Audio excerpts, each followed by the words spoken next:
Hi. So I thought we could talk about some of my knitting books today.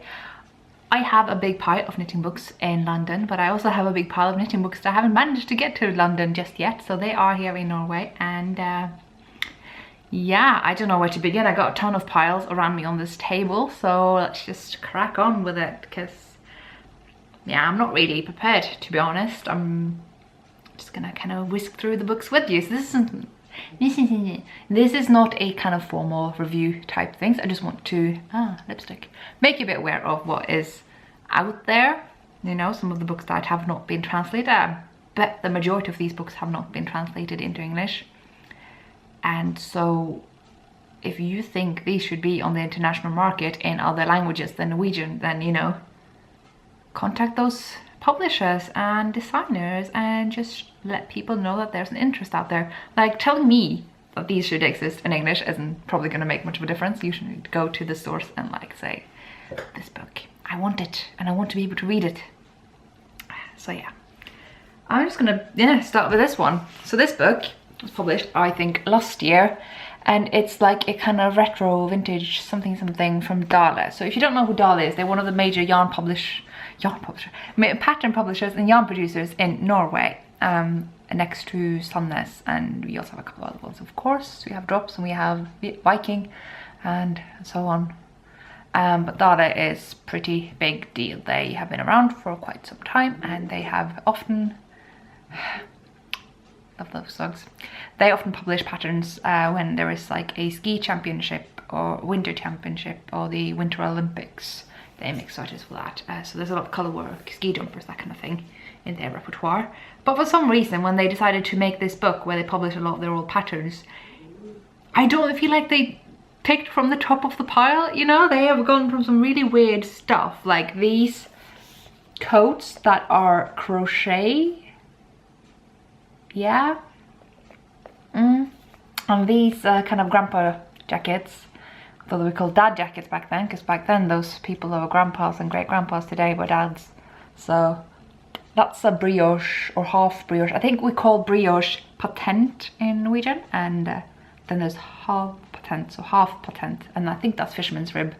Though don't quote me on that, I don't really know. So if you want to do a whole coat in that, then have fun with that. I like this sweater though. That's probably one of the best things in there. It pretty much goes downhill from this thing, like these sweaters here. Like, that's pretty representative of what you will get in this book. So I just thought I'd kind of go through it with you. So I love this book. Every time I come home, this is the book I want to pull out on my shelf and look through. But every time I'm like, wow, were the patterns in here that horrible? They're not horrible. Like, I really like this one, for instance. It's like a reindeer ski jumper. Could totally make that, you know, it'd be my Skeindeer jumper. So it's not all bad, it's just, it's never quite what I expect. Like, this jumper is really cool, but at the same time, what the hell, you know? So yeah, it's, so in the beginning actually, it isn't too bad. Then you start going back and things start looking a bit funny. Like, these are still cute, but we're in a transition here. It's when we get to the crochet stuff that I start getting a bit, this is odd. Like, these skirts, I don't want to give away the pattern, but you get the idea. It's actually whole garments, come to think of it. So it's a mixed bag, it really is. And it's, what is a shame is that they just took the patterns and put them in the book. They haven't made attempts to re-knit them or anything. So like, there's like, why would I make this? I appreciate the influence that they have gotten from, you know, the Sami culture. They take some of the color schemes and kind of guess some shapes, but I don't know, it could have benefited from just being re-knit and maybe presented in a way that is more appealing to us today. So yeah, there is like a couple of points of improvement, you know. Sometimes, you know, it's just hard to see how something's going to look nice if you don't get to see it in a modern setting. Like, they have the Fana cardigan here, and that is fairly modernly presented, and I quite like these. I would not mind making these at all.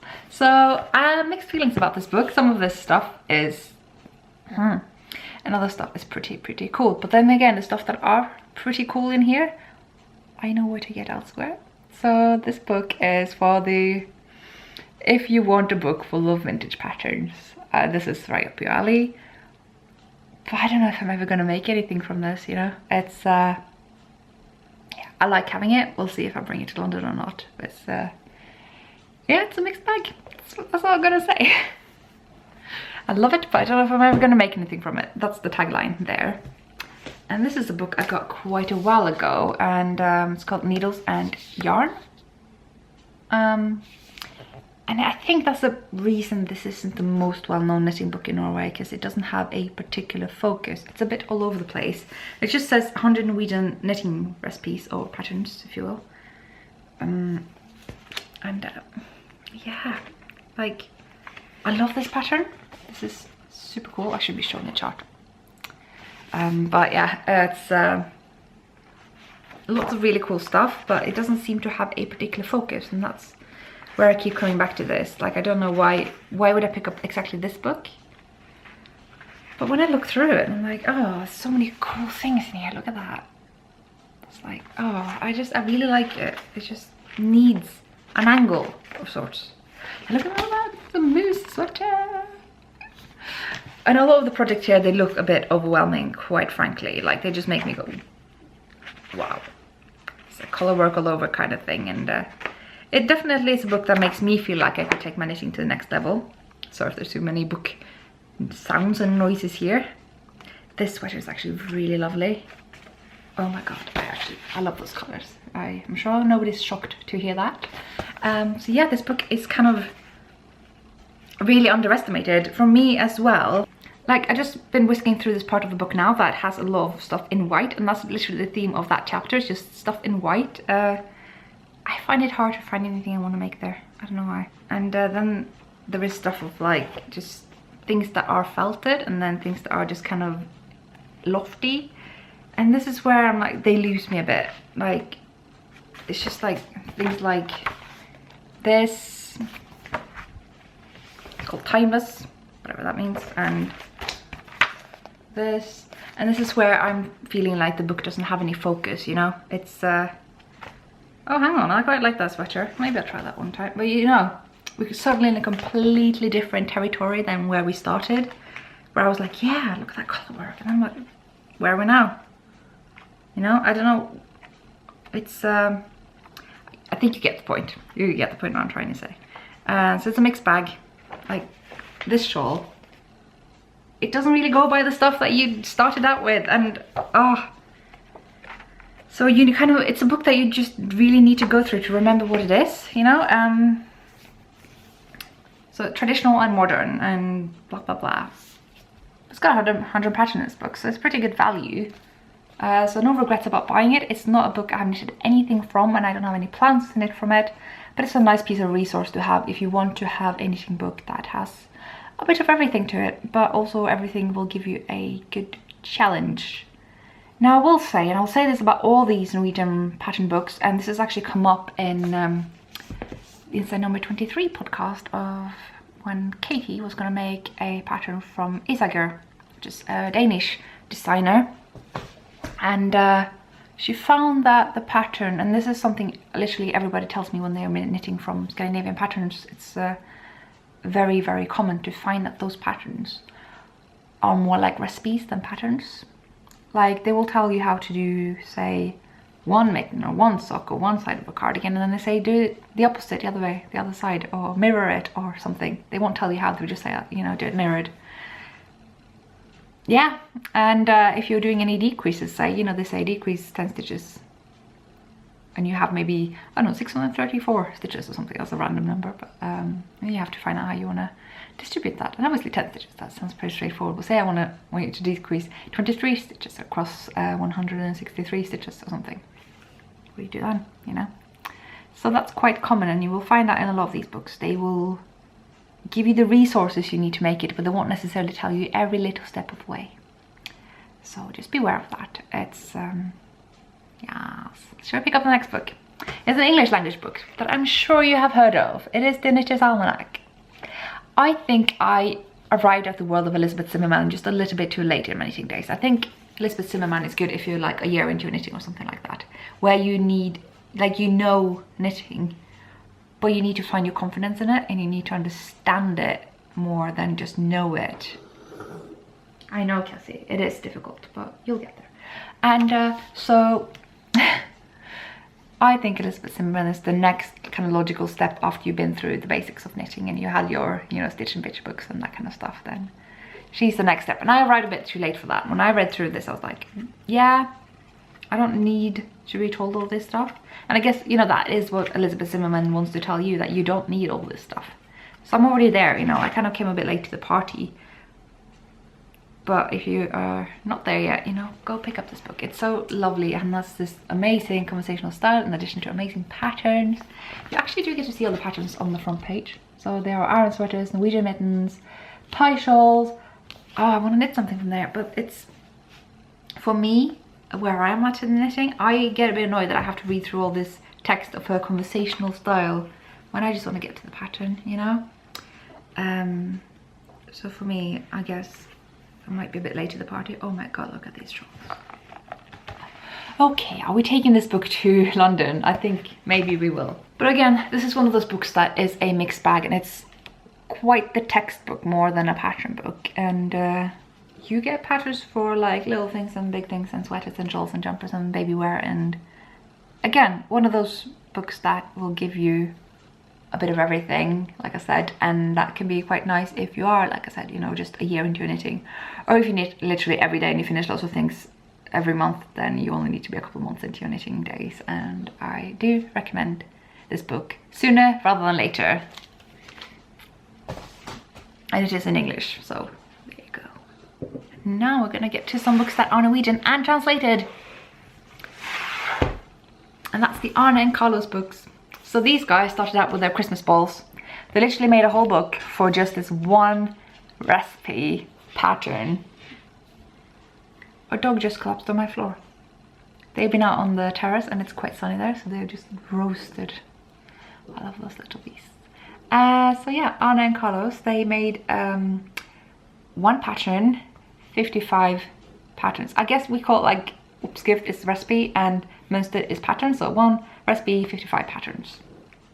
So it's just full of these things. I'm sure you heard of it. It's amazing. This is like a Christmas tradition of mine to just pick up this book, or actually I've photocopied every pattern and put them into a very, very small pamphlet in Word, because that's probably the only drawback I can say about this book. It is amazing. I love making these Christmas balls every Christmas, and even all year, to be honest. I might start soon because they're really lovely.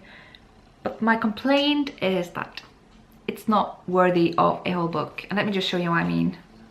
I'll do it from a distance, but essentially when you get one pattern, you get this. And that's one ball, and they need a 2-pager for that. You could fit these charts, you know, you can fit so many of them onto just one page, and you can make a pamphlet, a little booklet of just a couple of pages. But you make more money if you make a whole book though. And I'm sure there's been lots of hard work going behind this, you know, so it's completely like fair for them to make a whole book in charge of it. But since then, that's basically what they have been doing. So again, I have huge fans of Arne and Carlos, but they have a habit of coming up with one pattern and making whole books of it. Just one simple idea. Like the latest was a bird book. So there's one bird pattern for an entire book. If you want that, you know, buy it. I mean, I might buy it, but you just kind of know what you're getting, you know.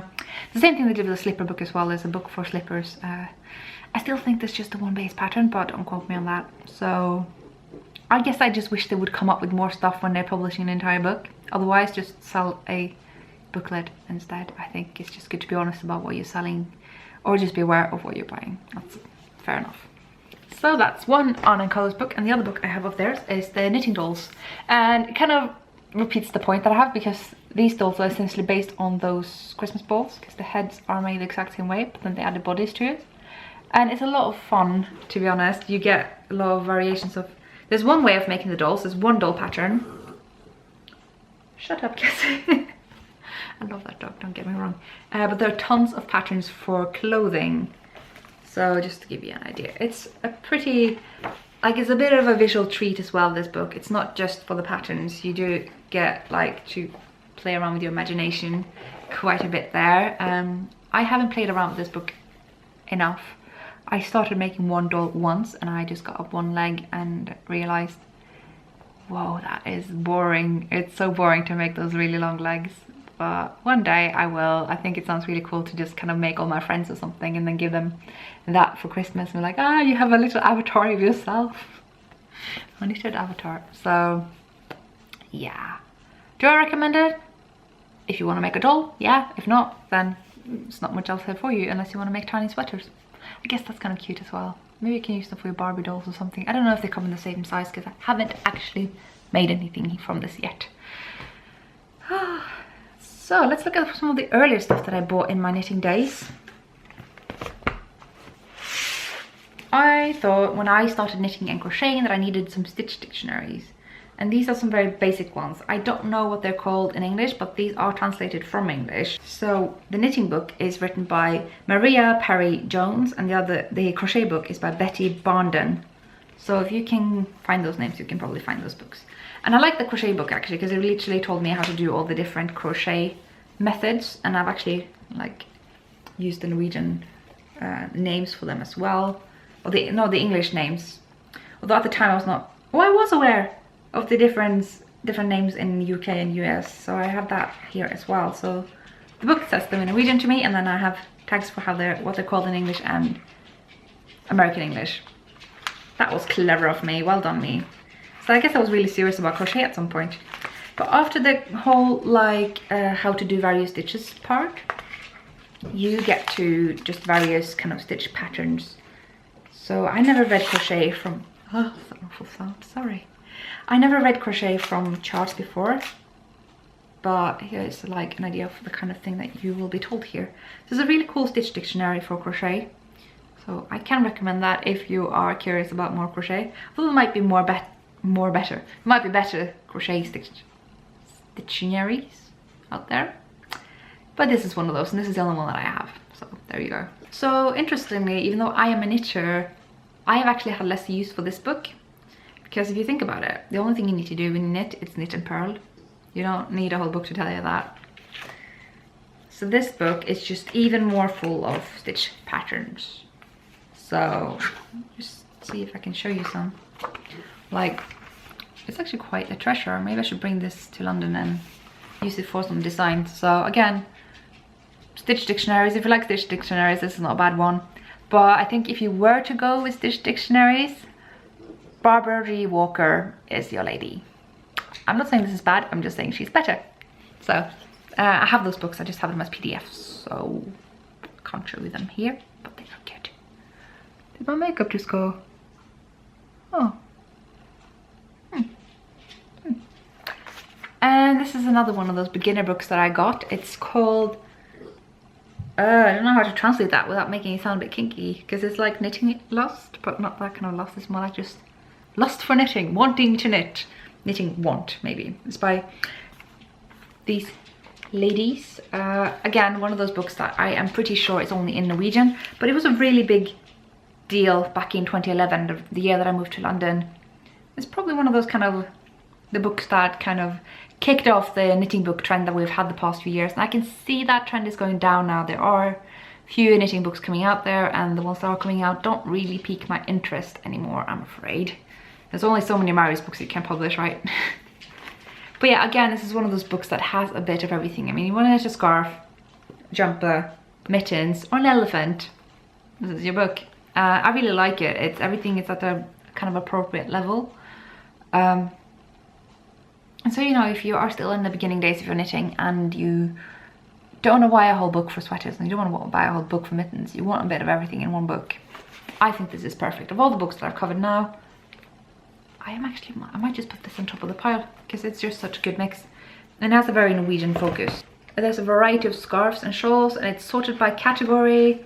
I mean, when I started knitting, I was like, how many of these books do I need really? So I was just happy to have this. Like, I love these socks. I've actually made them myself, though I have to say the pictures in this book look a lot nicer than mine, because I think I was using slightly too fine yarn. But at least my yarn has nylon. This book recommends a yarn that doesn't. Yeah, you know how I feel about that. So yeah, this is like a vest of sorts, so it's just full of various random weird stuff, just everything you need in one book. It's a good all-rounder. And I still feel like it differs from that book that I had shown you in the beginning, where the focus seems to be all over the place, because that seems to still have a clear focus in a way. You know, this has a mix of patterns, and that's kind of where it's at, whereas the other book, I'm just not getting that. I don't know, it's really weird. Anyway, this book is so cool, and it might not be for everybody, but as a true lefty, politically speaking, this book is so cool. It's got like Pussy Riot hats, super gay mittens in color work based on the kind of Sabbath Mist style. It's got these are called Icelanders, these type of sweaters, but this is made in a kind of like a Palestinian scarf style. Yeah, I think that is so cool. And we got like a feminist phone cozy. I think this is like I can't remember like what the political reason behind that owl hat is, but you know, you don't need political reasons to make all of these things. Some things you can just go, oh, okay, that's actually pretty cool. Like this sweater, for instance, is based on the Norwegian bus sign. It's just cool if you're into public transport, but it's also just cool if you want a bus sign sweater. You know, you don't need to get all political about it if you don't want to. Like this scarf is a green scarf. It's for people who are like kind of chained to something for environmental reasons, and you know, you need a green scarf for that. And yeah, and it's made in so-called half brioche. I guess that's fisherman's rib. So it's like for environmentalists, but I mean, you can also just have a scarf if you want, you know. This is a bit scary going this politically into this. If you have any complaints or questions about this, then ask me instead of being mean, because I'm not particularly hostile about any of these things. I just find it really cool that someone has taken this take with knitting. If, you know, you want someone to take your kind of political interests and take that into knitting, you know, then you just start doing it or look for someone who is willing to. I love this thing. It's an iPad mini cozy, and it's made super gay with the face of one of the most prominent gay icons in Norway, Kim Friele. And I just love that woman. She's so freaking awesome, and the stuff that she's done for the LGBT community in Norway is remarkable. Absolutely. Oh, and she's so awesome. Every time I see an interview with her, I'm like, oh, I just look up to her so much. She's so cool. Yeah, I mean, you get the odd kind of weird communist thing in here as well. Not quite my cup of tea, but hey. This symbolism is a bit different within Norway than it might be if you are, say, American. So, you know, here you wouldn't be called like a traitor if you have any of these things. It's different connotations than I understand that there are in America. So again, you know, if you are curious about these things, just ask me. You know, let's have a conversation instead of just being complaining. I am not like in favor of everything in this book. I mean, there is a cardigan here with bugs. So I mean, I think it's really cool. So if you are like a kind of a European type lefty and a knitter, you would totally love this. Again, sorry, not in English, but there you go. So yeah, just gonna put that away, and let's talk about this book that my mom has. It's not my book, but it's a making clothes for your dolly. So it's from the 50s, I'm sure. Like my mom's bought in 54. So it's gotta be from that time, and it's just full of adorable adult knits. Like my mom has a doll that looks a lot like that, and he does have a lot of hand knits. And it's also a sewing book, so it's got sewn, knitted and crochet outfits for little dolls, and it's just the cutest thing. I'm gonna go change my phone battery now because it's blinking and being really angry with me. I noticed that there were a lot of funny sounds in the last episode that I made. I don't hear any weird sounds here, but there might be some that the camera's picking up, and if that's the case, sorry. And if my dog is snoring, then that's just adorable, so I'm not doing anything about that. So here's another book. I got this for Christmas from one of my best friends last Christmas, and it's just really cool. And it's Gerd Austad, who made a cardigan book, and I just can't have too many cardigan books. And this is kind of, I wasn't sure about this book for a while because, like I said, the past year or so, Norwegian knitting books haven't been great. Like there's the Sabbath Mist book, which is amazing, but generally I have not been too impressed. So I was thinking, there's been a lot of independent designers getting publishing deals now. And a lot of the times I feel like they are kind of milking it a bit, you know. It's not the best collection of patterns. There are a few great ones and a lot of ones. So I wasn't sure about this book, but then I've had a look through it, and actually everything here is pretty good. And yeah, it was worthwhile, you know. I put it on my wish list. That's why my friend bought it for me, so obviously I'd already decided it's great. And it's got like her takes on the fauna cardigan. So again, that's what I mean. If I want to make a fauna cardigan, I don't need that retro book, you know. There are a lot of people doing their own takes on it now. And also there are a lot of patterns for using gradient yarns. I'm assuming that's Coney or Coney yarn, which is not quite my cup of tea. Like, you get these things, but if you totally want to use that kind of yarn, then this is your book. That's all I can say.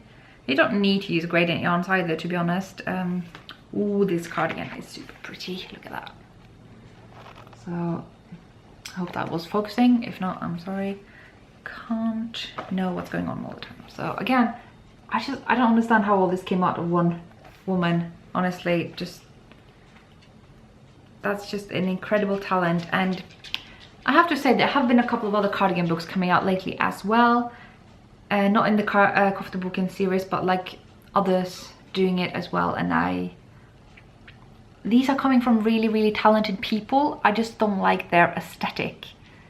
It's a completely subjective thing. So I wish I would buy them just to have all that knowledge in my library. I just do not like the look of those.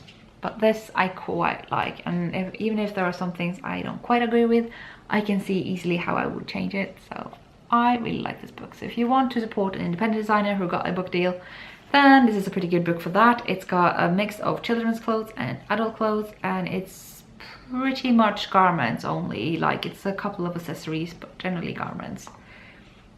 I haven't knitted anything from this yet. I've only owned it since Christmas, but it's been here since then, so my knowledge of this book is a bit limited. So I'm gonna put that away now. And let's talk about Sisal Høyvik. Now, if you are subscribed to the Fruity Knitting podcast, you will probably have seen the interview they did with Sisal. I have 2 of her books and they are majestic. I just have them because they are works of art. I don't know if I'm ever going to make anything from them. I mean, they're totally my style apart from the extra crochet bits that she does. That's not quite my thing, but you know, those are optional. And she does this bit where she shows the photos before actually the pattern, so we can just go through this and I will not be giving away anything. That's pretty neat, isn't it? So it's not all my cup of tea, but mostly, especially when you get to the color work, it definitely is. Like, this is not my quite no, not this either. So, and this granny square thing is kind of odd. And let's just get through the good stuff. Oh, I love this one. This is a really good one. So it's the fauna cardigan again, but she's made it into a bolero, and I just love it. I think it's really good. I don't know if I would make it because I don't like that kind of V opening. I like my cardigans kind of properly buttoned up. And this is another take on it. So yeah, I just want to have these books because they are amazing. Like, look at this. Oh my god. So if I actually ever get down to make anything from there, I don't know. It's just a treat to have on my shelf. And this is the follow-up, which, look at that. Oh my god. Again, will I make it? I don't know. But it's a pretty solid work of art. And I love the kind of inside thingy here. See, oh, this is pretty cool as well. But again, not quite the style that I like to have. This I will probably never make, sorry.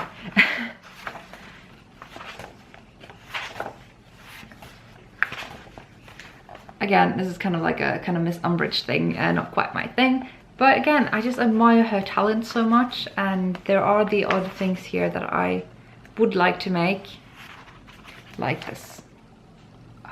I think she uses Ask by Hillesvåg actually to make this.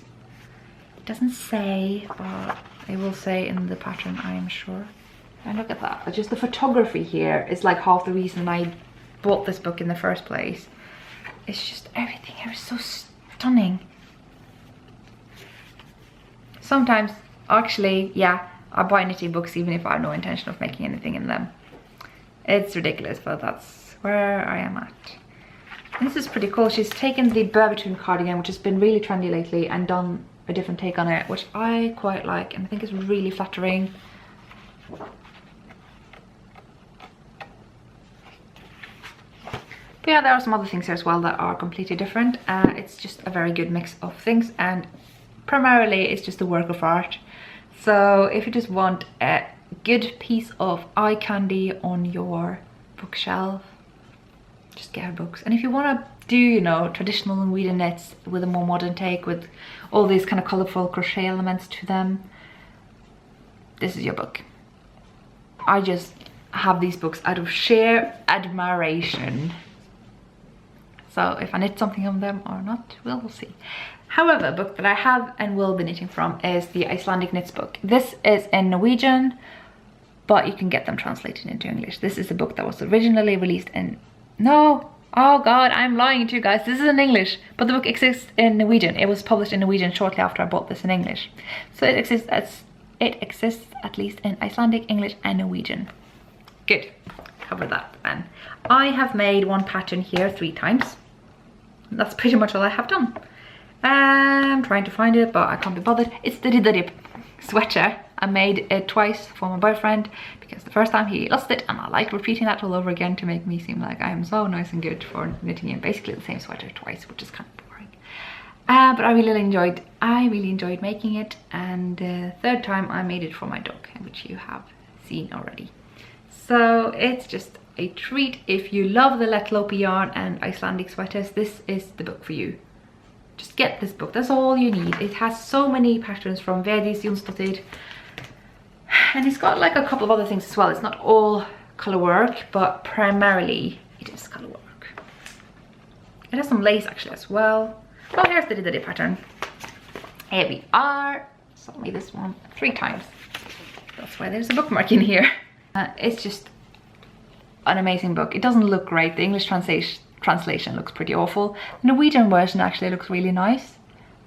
But regardless, it's a really great book. And I have to say, I think Icelandic patterns are slightly easier to follow than the other Scandinavian ones. But I could be wrong. It's just they're mainly yokes, and yokes are always easy to make, I think. So yeah, I would not shy away from this, given what I just said about Scandinavian patterns. I think this will be a pretty safe thing to go for. So let's go to our dear friend Anne Sundberg and Terry Shear. I don't know how you say her name. So we can start with the book that I just purchased. I don't have much to say about it yet because I haven't read through it, but it is amazing. It is so good. And for those of you who don't know already, although I have said it recently, Anne is educated within textiles and knitting, and she's had a medal from the king for her amazing job in mapping out the history of Norwegian hand knits, really. She bought a factory of old hand knits that were basically going to be torn apart and stuffed into mattress fillings, because that's just what they do when they recycle wool. And she looked at all this and was like, I can't do that. There's a lot of history in this stuff. Let's look at this and see what we can learn from this pile of rags. And she did that, and you know, this book is just all about that. And it's basically called Everyday Knits, Cultural Treasures from the Rag Pile. It might be available in English, I don't know. You just have to Google for it. And if not, then people you want to talk to are... So yes, I am so happy to finally have this book. It is the 3rd edition, so it's about time I get it, really. And she also has this book, and it's closely related to the other book, but you need both. So this is Invisible Threads in the Knitting Art. So it's a book that covers a lot of the symbolism that she has discovered in Norwegian hand knits. You know, what does it mean when this particular animal is being portrayed, or what does it mean when this particular kind of symbol is there? You know, what is a heart, what is a star, what is a reindeer and a moose and a dog, what does all that mean? So she goes through a lot of histories, a lot of international history as well, but the focus is always on Norway. And just amazing use of pictures here. You get charts. It's, oh my god, I love this so much, and it's so underrated, and it makes me almost upset and really excited all at once. Again, it's been a while since I read through this book. I don't know if I haven't read through it. And we got some Sabbath Mittens as well, and Oh, I'm such a fan. It's a really good like precursor to the Sabbath Mist book that I've been reading about forever. If you have the Sabbath Mist book and you really enjoy it, definitely get your hands on this. It will teach you so much about symbolism in Norwegian colour work, and that's just worth having, isn't it? So on the most, I couldn't say enough. I mean, do you know that Norwegian knitting telly, that was a big deal a while ago? They broadcast knitting in Norway over the course of a whole night. It was live streamed. It was really, they call it like slow TV. It's been a thing lately. And she was interviewed and she talked about a lot of the symbolism, and I was just getting into colour work at the time, and I was like, yes, I was just sucked in. I was like, tell me more, I need to know more of this. So I was all over her books, and I just needed all that information. And now we have some other books, and this is by Arne and this is by Terry, but they're on the same series because they have really been helping each other out. So when this was translated into Norwegian, because it's originally in English actually, because Terry is American, they were made into kind of match each other. And I think maybe there is some overlapping patterns, like there's one or two that might be in both, but generally, be quiet, no? Generally they are mutually exclusive, so you can have both and it's not a waste in any way. And it's just full of mitten pattern goodies. Let's see if I can find a photo and not just patterns. So yeah, it's like this. This is generally the layout. You get a lot of Sabbath mittens here, although there have been some debates that these are not authentic Sabbath mittens. They are mittens made by Norwegian expats in America, immigrants. People who migrated from Norway to America and continued their tradition there for some generations before these were picked up and put into a museum. But I mean, they're still related and they belong to the same tradition. So even if they're not like authentic Norwegian Sabbath mittens, it's still a really good book. And I have knitted quite a few things from either book, and I probably will continue doing so. And I think they also explain Norwegian mitten knitting really well. When I had never made Norwegian mittens before, these were the books that I started out with. I have tried to use that knowledge and put that into my own pattern, not in the sense that I have ripped up these books, not at all. I didn't have these books at hand when I wrote my pattern, but this is where I started to learn all these things. I've diverted from some of these recommended methods, but oh yeah, and these mittens I made twice, I think. They were so good. So you could definitely go off the map here, but it's just such a good introduction. Let's see if I can show you. They talk about the various cuffs and what they mean. You know, the rib is usually for ladies, whereas the color work cuffs are usually for men. Again, lace cuffs usually for ladies. And they give you some like information how to do the thumbs, the gussets, and how to pick up the thumb stitches. And also one thing that's really interesting about making these mittens, and I have not talked about that before, is when you decrease, because actually SSK does not exist in Norway. It's a thing that we've now picked up lately from international lace knitting and that kind of thing. Usually when it's two together through the back loop, it gives almost the same look, but not quite. But you will find that in my mitten pattern I have done SSK because it is more closer to a mirrored knit two together. So I think that's an improvement. But if you want to be really hardcore Norwegian about it, then you knit two together through the back loop when you do, instead of doing an SSK. We've got 3 books left and a pile of booklets, and I'm gonna be quite slow with the booklets. I hope these books sliding sounds aren't gonna be too annoying. I'm sorry if they are.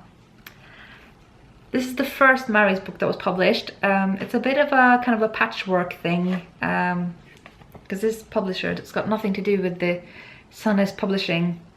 They just asked Sunless, I guess, if they could put the patterns in here, and Sunless said yes. So it's a very good collection of their patterns. I'm going to try to show you without showing you, so you get a lot of bits and bobs that you can make with the Sunless pattern, and should give you a good idea of like how there are a crazy number of patterns in the Marius pattern, given that there are 2 books and they only overlap about like 50-50 or so. There's a lot out there. So having this book in addition to the book that was published later, which I now have in London, it's pretty comprehensive. I know there are a couple of patterns that aren't included in either, so that's just saying something about just how many there are. Oh dear. So when these publishers started, and this is Judithsen forlag, it's actually like a guy who used to be a TV host and now he's making books. So after this was published, I guess the publisher kind of figured they wanted to continue this. So they did another one of Sarbu. And this is sourced from Reuma and PT rather than Sunless. Which I was a bit disappointed when I got this. Like, it's very educational in the beginning, and it was actually the first book that ever told me about worsted spun versus woolen spun, which I found super helpful. And it tells you a bit of Sarbu history, but the pattern itself, you don't get a sense of how they kind of go together. It seems a bit patchworky. I love modern takes on the Sarbu pattern, and yeah, just what so you don't get the sense of consistency always, but it's still really good, and all the patterns are great, you know, as far as I can remember, but you don't get the sense of coherence that you got from the Mary's book, because in the Mary's book generally everything is presented in the navy blue or similar, and this is a bit more all over the place. But I still love this book, and I knitted quite a few things from there, and I really should bring it to Norway right now. And yesterday I bought a third book in the series, though today I'll probably have to return it, because when I opened it, what is this? It's broken. So I'm gonna return it and get a non-broken one. I adore this. I have just whisked through it quickly. It is the same kind of patchworky feel that you get from the Sarbu book, which here makes sense because here they have actually sourced from various pattern publishers. So it's like everything from Reuma to Nille, which is kind of like, I don't know, it's like the closest thing we have to a corner shop in Norway. You know, they just have a bit of everything, and they have their own yarn, and sometimes they come up with their own patterns as well. I've got a Hillesvåg pattern here, actually, this kind of puff thing. This Reuma again, lovely dog sweater by Viking. So this is actually quite like collaborative from the various yarn and pattern producers in Norway. There's a lot of Reuma here, which makes me happy. Again, Nille, they got some good stuff. I had no idea. They're usually kind of the lower ranked stuff, like the equivalent we have to acrylic, even though it's still technically good wool. It's just like price range wise, I think it's a bit of a yarn snobbery there. It's not terrible, although, you know, it's not Norwegian technically. It's like the way Drops is Norwegian, you know. And yeah, so this is the Sabbath pattern. Let's start from the beginning. The Sabbath pattern is a cardigan. It's like the golden standard of Norwegian knitting, I think. It's what the Mary's pattern was originally based on, and you can see on this broken page how the pattern looks in one of its many variations. And here, it's like the price tag that I got on sale. Yes, £20 is sale in Norway. I know, it's crazy. The only thing that's cheaper in Norway is yarn. And yeah, so again, mixed bag of patterns. I only know it briefly so far because I just bought it, but I think it is worth the money. And if you love the South Star pattern, which I do, why not? I will say though that On the Mood has a book on the South Star pattern, and I really want that book. I think I have borrowed it from the library many times. If I come across it myself, I will buy it, definitely, because it is just such a treasure. And let's just finish off this with all my pattern booklets.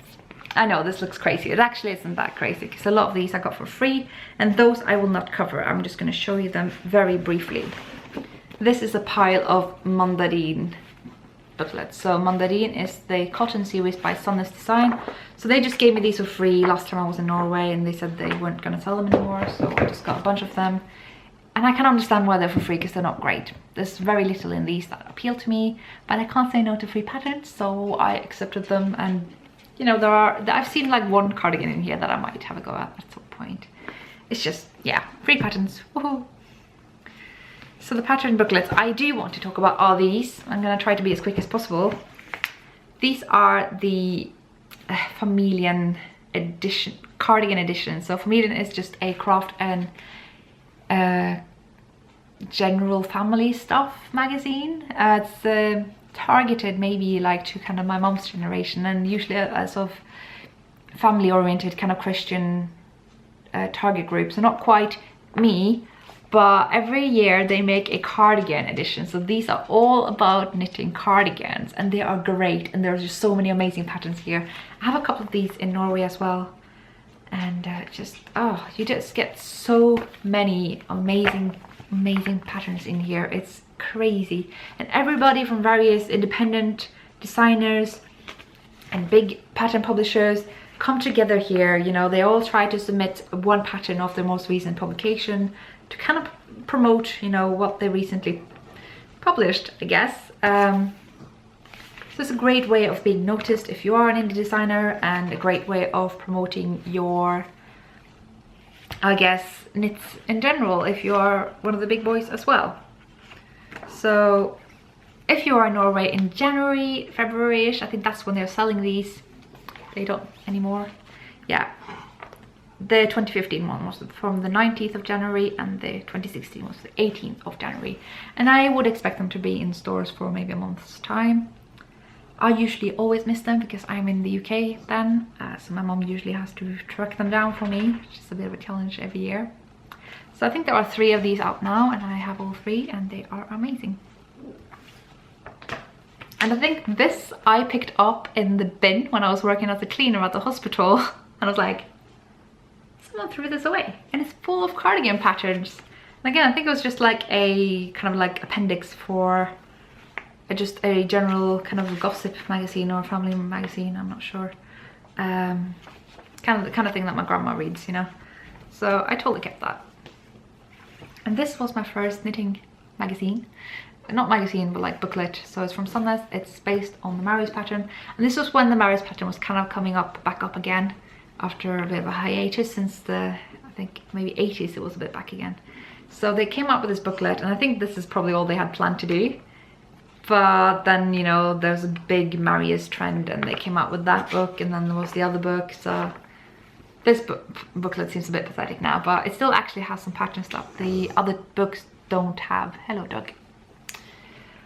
So worth having. And I finally got this as well, which is a baby knits book with not just the Mary's pattern, but also some Sabbath Mist. I have actually made that sweater, and it's super cute. It also has some fauna designs, and I believe this is telemark. I wonder if there is something else here as well. I think that's it. It's generally the same pattern all over again, but with different kind of traditions, and made for different yarns that are quite baby friendly that Sunless has. So I really like that. I have made quite a few things from it already. Whenever some friends of mine are having babies, then that is the booklet that I gravitate to the most. And this is kind of the adult version of that. So we will have knits from the same kind of traditions. It's some Sabbath here, and there is Valdres. I think there's some Valdres in the baby book as well, but do not quote me on that. Here's some fauna, and more fauna. Fauna is a place near Bergen, if you don't know. And this is supposed to be Serb inspired. I guess it is. And that's near here. It's an hour away from here. And this is the Mary's pattern, of course. And yeah, it's a lot of Mary's here. And I kind of miss when Sunless used to do booklets like these, because the latest booklets have been great, but not as plentiful as these. They just come with a lot less of everything. And this is an example of that. I think this is the latest one, and it's amazing, and they're really modernized things, but they are a bit sparse of the content compared to their older publications. But oh my god, look at that. Look at that. We're gonna just try to look at all this, because this is fantastic. And if you want these patterns, anything from Sunless, go to, sorry, you can't really see that. Go to SKD Yarns. I am not at all endorsed by them. They're not. They are endorsed by me, but like nobody's paid me to say this stuff. I just think they do a great job of kind of bringing Norwegian knits abroad. Oh, I like this one. I want to make this one so bad. So this is the front cover one. I think I'm just gonna stop there with that, so we don't spend too much time, because God knows we have already. So that's the problem with saving the best for last, isn't it? So yeah, amazing booklet. And this is the one they came out with before that. So these are all the Norske Ikoner series. They come up with once a year, so I'm expecting another one to come out in the autumn. So I just love the styling of this booklet, and the patterns are amazing. I just saw someone wearing this cardigan in London So I don't know if that's anyone of you out there, but I saw you. And yeah, I love everything in here. Again, that's that cardigan that I just mentioned. Oh, I'm just going mad. They're receiving a Marius in here. And some Icelandic inspired knits, which are really, really cool. Oh, these things are so underestimated. Like, you wouldn't know about these things, you know. These are not the kind of things that you will find on Ravelry necessarily, unless I have spent all evening putting those patterns up there. Because God knows Sunless Design don't do that, and they should totally pay me to do it, because it really promotes their patterns. But hey, I don't mind doing voluntary work. And this is the first one that they made in this sort of new modernized Norske Kone series. It has a bit of Marius in it. I have made, this is actually a Marius, you just can't see it because it's all white, and made by purling instead of color work, which is quite clever. But yeah, there are, this is the Nordkapp cardigan. I love this thing, and I tried to make a sweater version of this. I just never finished the sleeves. And yeah, this is the Marius yoke as a sweater and as a cardigan, and I have made both several times, as you do, and I probably will again, because I think those patterns are great. And this is like another take of the Marius. It's kind of like when Dahl came up with the Cortina sweater, it was a bit of a rip-off of the Marius, but now the Marius have done their take on the Cortina sweater, so I guess the rip-off is mutual. And I wanted to include this in the Marius cab, but I don't think I'm going to, because it's not a full-on Marius really. It's by Sunless, it's fair enough, but yeah. This is the Nancy sweater. It's been quite popular lately. Lately, as in the past 5 years. It's got a lovely cardigan as well, which I really like. And this is the Nordkapp that I have made. Mentioned in the last episode. I quite like it. So these booklets are amazing, and you can get them in English, I believe. And if you can't as of yet, you can just ask Skeindeer Yarns, and maybe they will try to help you. I got this at a second-hand store, but it turns out it doesn't have any patterns in it. It's just the photos. But the patterns are included in the Sabbath Mist book, so I don't need to worry there. And this thing I was drooling after forever. Most of the things in here I do not want to make, but this booklet has the origin story of my burgundy obsession. Look at that pattern. I want to make this so bad. It's just like a very simple, kind of heavy sport weight raglan tunic. Now I am a lot wider at the bottom, so I think I might just stop it there and do it a bit loose cropped. I just want it so bad, and it's going to be a struggle not to buy the yarn for this while I am here. The other stuff in here is a bit so-and-so, not quite my cup of tea, but that is fine. So yeah, a bit of a mixed bag, this booklet really. So I was hesitating for a long while whether I was going to buy it or not, but I just love that tunic, and one day it's going to be mine. And this thing is a treasure. If you're gonna buy one Derma booklet in your entire life, this is the thing. It really only comes with, I think, 4 or 3 yokes. There is this yoke, I forgot what it's called. It's not the most well-known design in Norway. What's it called? I don't remember, but it also comes with a Fama and a Satistar. And this is actually what I based my Satistar kofte on. It's just really, really modified, so you can hardly recognize it. So every pattern here, all 3 of them, I think there are 3 actually, they come with a sweater version and a cardigan version. So there are 3 to 6 patterns here depending on how you look at it, and I think it's great value. I just adore this booklet. It's super, super tiny, but yeah, totally worth having. And this I got quite recently. I just thought sweater is the best thing I've seen in my entire life. And again, maybe one day it's gonna be mine. Just need to get around to it. Just look at that. Oh, I want it so bad. But you know what I want more? A Voss cardigan. I mentioned the Voss in my last episode, or maybe in my vlog. No, it's the last episode. And yeah, I have it as a pillow, but I desperately want it as a cardigan. I just love how it looks. And it uses fenil yarn, so it doesn't really get much better than that, does it? This is quite neat. It's got cabling and color work. And then there are the odd things that they always manage to put in the booklets. I don't know why they do that. I'm sure it's very cozy though, no doubt. And they did a pink take on it. Look at that. Oh, I just think that's great. And there's like a poncho at the end. So again, this is probably my second favorite of the Rema publications. The thing about buying these booklets though is that you have to buy yarn with it, otherwise they will not sell it to you. But there are some shops that are a bit less fussy about that than others, but in Trondheim they are generally quite fussy about it, I'm afraid. It's another Roma booklet. I bought this last summer, so I haven't really looked at it that much because I just left it here. It didn't fit in my luggage. But it has some amazing things in here, truly. And again, getting it, I didn't say that. When it comes to Roma patterns, I don't know where you can get them translated. There used to be some Americans doing it, but I don't think they're doing it anymore. So you would have to go to Roma there and show your interest and hope for the best. That's the best thing you can do, really. I do not have time to translate for people, and I don't really have, you know, the legal bits that you might need for that. But yeah, the best thing you can do is just show that there is interest internationally, you know. That's probably what's going to motivate them to translate it.